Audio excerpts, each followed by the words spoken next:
Hi everyone, আমরা তো বেনারস এসেছি আজকে সেকেন্ড ডে। আমরা রেডি হয়ে বেরিয়ে পড়েছি নৌকোবিহারের জন্য। আমার হাজব্যান্ড বেনারস আগেও এসেছিলো, সে কারণে ও জানে কোথায় কত টাকা ভাড়া লাগে। ফার্স্টে তো এই লোকগুলো 1500 টাকা চেয়েছিল, আমার হাজব্যান্ড বার্গেনিং করে 500 টাকাতে রাজি করিয়েছে।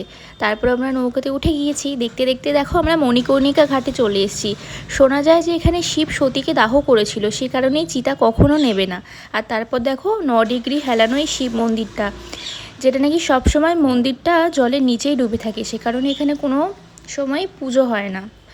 যাই হোক না কেন, আমরা শুনেছি, সেটাই তোমাদের সাথে শেয়ার করলাম। এরপর দেখো আমরা চলে এসেছি কাশী বিশ্বনাথ মন্দিরে পুজো দিতে। এখান থেকে আমরা ডালা কিনে নিয়েছিলাম। আর এখানে ফোন আর জুতো সব কিছুই রেখে যেতে হয়, সে কারণে আর কোনো ভিডিও করতে পারিনি। তারপর ফেমাস ওখানে খাবার, এটা হচ্ছে মালাই টোস্ট আর হচ্ছে বাটার টোস্ট খেয়েছিলাম। তারপর আমার হাজব্যান্ডে খিদে পেয়ে গেছিলো, আমরা আরেকটা রেস্টুরেন্টে এসেছিলাম। দেখো কত বাজে খাবার এখানে, কী সব রয়েছে। তো চলো টাটা, দেখা হচ্ছে নেক্সট ভিডিওতে।